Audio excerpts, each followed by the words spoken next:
देखिए 237 सीटों के जो शुरुआती रुझान है वो सामने आ चुके हैं और इस बीच पटना में भारतीय जनता पार्टी के दफ्तर में हलचल तेज हो चुकी है। पार्टी के बड़े नेताओं के पहुंचने का सिलसिला शुरू हो चुका है। भारतीय जनता पार्टी जैसी मैच्योर पॉलिटिकल पार्टी में जब इस तरीके की हलचल नजर आती है तो इसका सीधा मतलब यह कि पार्टी समझ चुकी है कि जो टैली अभी नजर आ रही है यही कुछ घंटों बाद तक कायम रहने जा रही है। विकास चंद्रा हमारे सहयोगी पटना में भारतीय जनता पार्टी के दफ्तर के बाहर मौजूद हैं। विकास जी, क्या कुछ हलचल इस वक्त?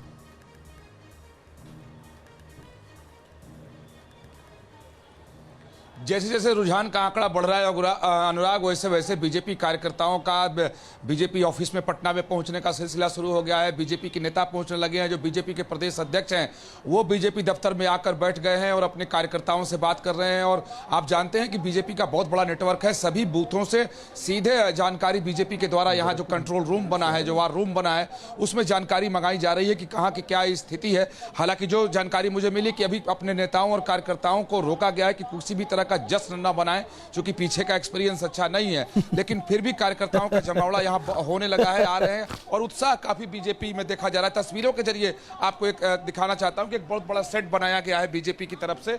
आप देखें कि नीचे कई सारे बीजेपी के जो प्रवक्ता हैं, कार्यकर्ता हैं, वो सब लोग यहाँ इकट्ठा होना शुरू हो गए हैं। क्योंकि जब शाम को यहीं से वो लोग अपनी जीत की घोषणा करेंगे, उसके लिए पहले से तैयारी करके रखी गई है। और बाहर गेट के बाहर भी बीजेपी के कार्यकर्ता बहुत ज़्यादा हैं और नेताओं के आने का धीरे धीरे सिलसिला शुरू हुआ है। तो अब जिन लोगों से हमारी बात हो रही है उनका साफ तौर पर कहना है कि ये जो रुझान है कमोबेश परिणाम में यही बदलने वाले हैं। और बीजेपी का कहना है कि जो हम लोग दावा कर रहे थे वो बिल्कुल सही साबित हो रहा है और जो हम लोगों ने अपनी रणनीति बनाई थी वो सफल होती हुई यहाँ नजर आ रही है। तो इसमें कहीं कोई संदेह नहीं है कि बीजेपी जो दावा कर रही थी फिलहाल वो रुझान में तो दिख ही रहा है और उसके हिसाब से यहाँ पर उत्साह और जश्न का माहौल। और अनुराग, एक बात देखिए ना, बीजेपी का स्ट्राइक रेट तो देखिए, वाकई चौंकाने वाला है साहब। 83 सीटों पे आगे दिख रही है बीजेपी।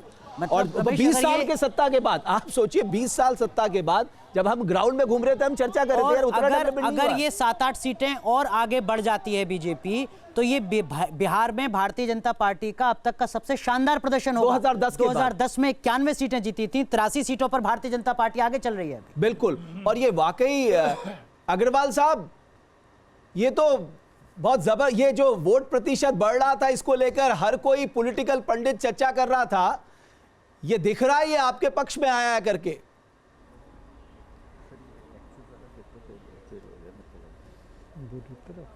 देखिए, ऐसा नहीं है।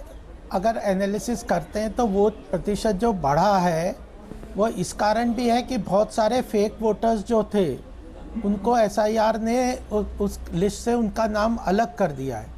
तो परसेंटेज वाइज बहुत वोट प्रतिशत बढ़ा नहीं है। ये तो एक नैरेटिव क्रिएट किया जा रहा था कि एंटी इनकम्बेंसी के लिए, लेकिन आप ये जो प्रो इनकम्बेंसी है, Bharatiya Janata party, NDA, JDU जो गठबंधन है, उसका ये तो बहुत महत्वपूर्ण है। अगर ये रिजल्ट जिस तरह से यहाँ पे इसकी झांकी दिख रही है और इसी तरह के रिजल्ट फाइनली आते हैं तो ये अपने आप में एक बहुत अग्रवाल साहब, एक लाइटर नोट पे एक बात कहना चाहता हूं कि देश में प्रजातंत्र बहुत मजबूत है। अग्रवाल साहब, एक लाइटर नोट पे बात करना चाहता हूं। मैं और मेरा सहयोगी अनुराग चाहते हैं कि एक दिन हम आपकी भी चर्चा करें, हमारे बड़े स्क्रीन में दिखे हमारे गोपाल अग्रवाल जी आगे चल रहे हैं फला सीट से। हम ये भी चाहते हैं सर, ये दिन कब आएगा? ये कब तक आप दूसरों की जीत की खुशी मनाते रहेंगे? आपकी अपनी जीत की खुशी कब मनाएंगे हम लोग? नहीं, आपकी